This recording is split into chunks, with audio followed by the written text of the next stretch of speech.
Assalamualaikum warahmatullahi wabarakatuh. Halo teman-teman, selamat datang kembali di channel Reborn Sundanime. Pada kesempatan kali ini, aku bakal ngebahas alur cerita manga Jujutsu Kaisen chapter 137 sampai 139.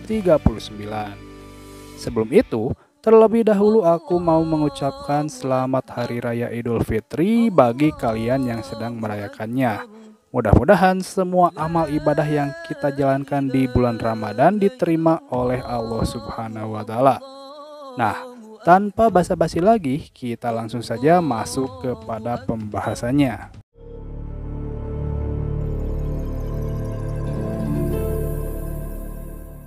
Yap, di awal cerita manga kali ini dijelaskan bahwasannya kondisi di negara Jepang, khususnya ibu kota Tokyo dan sekitarnya, saat ini sedang tidak kondusif alias chaos. Satu-satunya area yang bisa dikatakan masih cukup aman adalah sebagian dari tengah kota Okutama, kota Aume, kota Akirono, kota Hajochi, kota Machida, dan beberapa pulau. Hal ini terjadi lantaran adanya kekacauan yang disebabkan oleh arwah terkutuk yang keluar lebih dari 10 juta. Akibatnya, kini terjadi kekosongan politik secara harfiah dan mata uang yen pun terus merosot turun. Nah, dari pihak pemerintah sendiri memiliki sebuah rencana untuk mengevakuasi minimal sekitar 5 juta penduduk kota memakai apapun yang ada. Mau itu tempat prostitusi, tempat kemah, bahkan kota hantu sekalipun, yang penting infrastrukturnya masih utuh. Wah, coba kalian bayangin guys, kalau hal ini benar-benar terjadi di negara Jepang yang saat ini populasinya semakin mengkhawatirkan karena angka kelahirannya semakin menurun tiap tahunnya, bisa-bisa ya orang Jepang itu cepat punah, gak usah nunggu sampai 1000 tahun lagi. Kembali ke cerita guys. Kemudian pada panel selanjutnya diperlihatkan di sebuah minimarket yang entah itu apa namanya, yang pasti bukan Alfa atau Indomaret. Nah, di minimarket yang sangat sepi itu nampak ada seorang bocah yang sedang sibuk mengisi perutnya dengan makanan instan. Lalu ketika si bocah sedang asik menyantap makanannya, tiba-tiba dari luar ruangan ada seseorang yang memanggil dan memintanya agar keluar dari minimarket tersebut karena menurutnya berbahaya. Si bocah pun berkata, "Di mana ibu?" Lalu orang tersebut pun menjawab bahwa ibu, ayah, kakak, adik, dan gurunya semuanya ada di sana. Akan tetapi, bocah tersebut menjelaskan jika dirinya tidak memiliki adik dan dirinya juga membenci gurunya. Nah, entah ada maksud apa, orang tersebut malah mengucap ulang perkataan si bocah.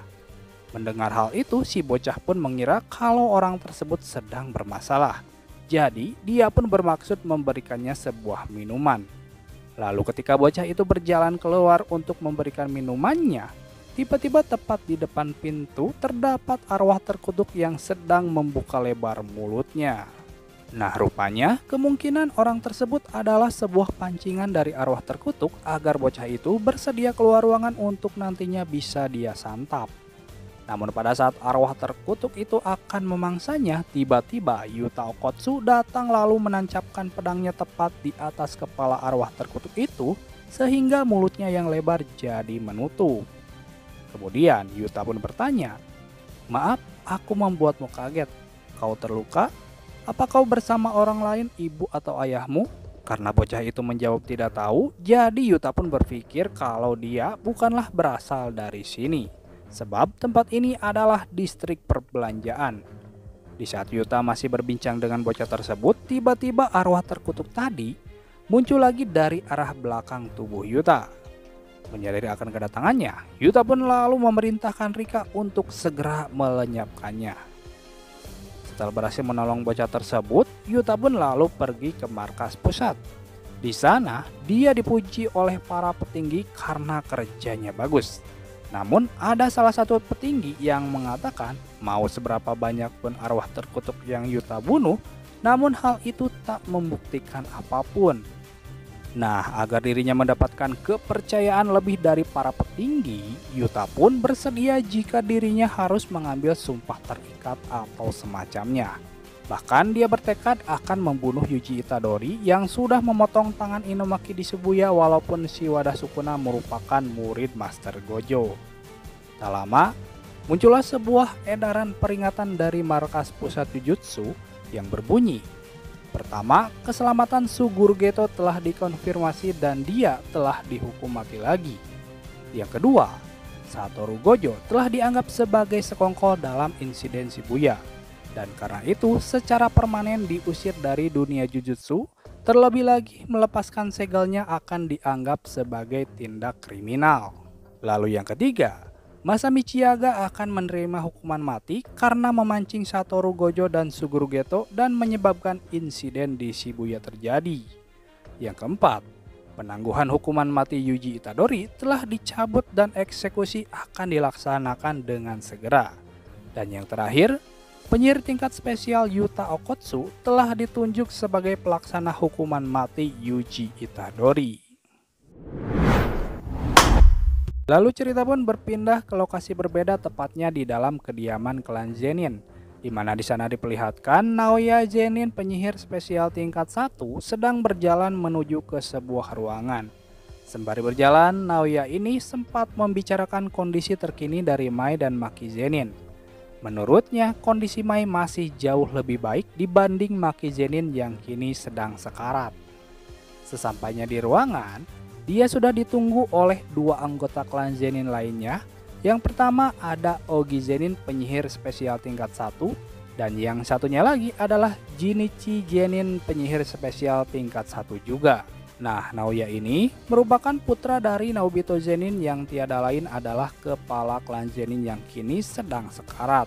Dimana nantinya kalau Naobito Zenin mati, maka otomatis posisinya akan diwariskan kepada Naoya. Menurut Naoya, dirinya pantas menjadi kepala klan Zenin lantaran semua kakaknya adalah pecundang. Selain itu, dia juga menilai Ogi Zenin yang merupakan pamannya belum menghasilkan apapun walau sebagai adiknya. Sedangkan untuk Jinichi, menurutnya wajahnya tak layak. Dia menyayangkan posisinya dan Toji tak bisa ditukar. Mendengar ejekan tersebut, sontak kedua penyihir tersebut langsung bereaksi dan menyerang Naoya secara bersama-sama. Tapi untungnya keributan tersebut tidak berkepanjangan. Tak lama datanglah seorang pengacara bernama Furudate. Nah, maksud kedatangan orang ini adalah untuk menyampaikan berita duka bahwasanya Master Naobito Zenin, sang kepala klan Zenin baru saja meninggal. Selain menyampaikan berita duka, Furudate pun membawa sebuah surat wasiat dari almarhum Naobito, di mana surat wasiat ini akan dibacakan ketika Ogi, Jinichi, dan Naoya semuanya sudah berkumpul. Dan isi surat tersebut berbunyi bahwasanya kepala klan 27 klan Zenin akan diturunkan kepada Naoya Zenin. Naoya akan mewarisi semua aset termasuk alat terkutuk yang disimpan di SMA Jujutsu Prefektur Tokyo dan gudang kutukan keluarga Zenin. Setelah persetujuan dari salah satu baik Ogi atau Jinichi Zenin, maka Naoya dengan itu akan mengambil alih semua tugas.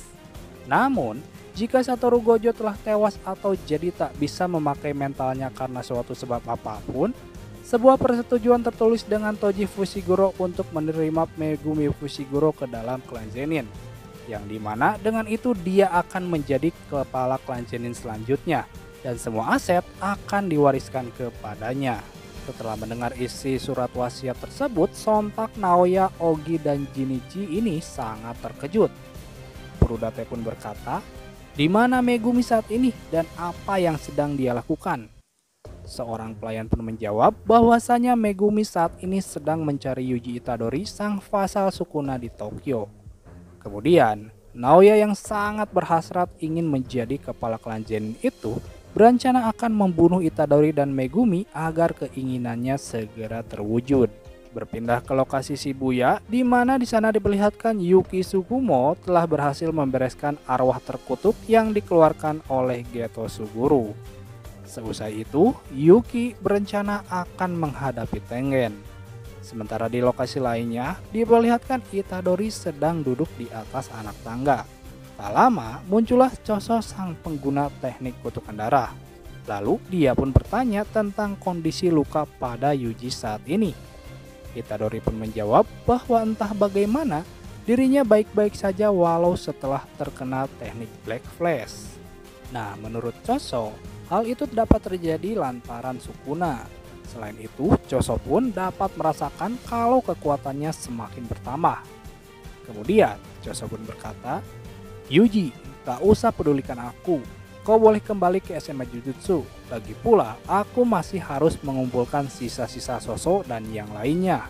Yuji pun berkata, "Aku tidak khawatir denganmu. Masalahnya bukan apakah aku sendiri ingin kembali atau tidak, tapi Sukuna sedang merencanakan sesuatu yang berhubungan dengan Fushiguro. Lagi pula, aku sudah membunuh terlalu banyak orang. Aku tak bisa lagi bersama dengan yang lain. Apa kau bisa menerimanya? Aku juga sudah membunuh adik-adikmu." Dengan perkataan Yuji, Choso sepertinya dapat menerimanya. Ia menganggap kalau itu hanyalah kesalahpahaman. Jika Eso dan Keiichiju ada di posisinya sekarang, mereka pun pasti akan mengatakan hal yang sama. Kemudian, Itadori pun mengajak Choso untuk membunuh arwah terkutuk sebanyak mungkin. Singkat cerita, Itadori pun pergi ke jalan yang berada dekat dengan sungai besar. Di sana, ia berulang kali menepuk-nepukkan tangannya dengan keras. Tak lama kemudian, tiba-tiba beberapa arwah terkutuk berukuran raksasa bermunculan dari bawah air. Kemungkinan menepuk-nepukkan tangan adalah sebuah trik Itadori untuk memancing para arwah terkutuk agar mereka muncul. Setelah itu, Itadori pun berlari kencang menuju sebuah terowongan panjang. Nah, di sana ternyata Choso sudah menunggunya untuk memusnahkan para arwah terkutuk yang mengejar Itadori Yuji dengan menggunakan teknik Piercing Blood. Lalu ketika Choso berbincang dengan Itadori, tiba-tiba Naoya muncul.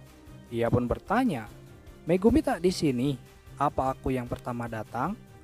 Mendengar hal tersebut, sontak dalam hatinya Itadori pun bertanya-tanya apa yang dia maksud itu Fushiguro. Kemudian Naoya pun kembali bertanya, "Kalian tak mau kabur? Apa kau tak tahu kau akan dieksekusi karena sekarang Satoru bukan lagi penyanggamu?" Naoya juga menjelaskan kalau yang dirinya cari adalah Megumi, namun dirinya pun tidak bisa membiarkan Itadori berkeliaran. Lalu Itadori pun bertanya, "Punya urusan apa kau dengan Fushiguro?" Naoya pun menjawab bahwa dia cuma ingin Megumi mati, tapi tidak sebelum Megumi memberinya persetujuan tertulis. Lalu di panel selanjutnya, tanpa disadari Naoya tiba-tiba muncul di tengah-tengah Itadori dan juga Choso. Setelah merasakan kehadirannya, lalu Itadori dan Choso secara serentak menyerang Naoya. Akan tetapi, meski diserang secara bersama-sama, Naoya ini dengan tekniknya mampu melepaskan diri dari serangan-serangan Itadori dan juga Choso.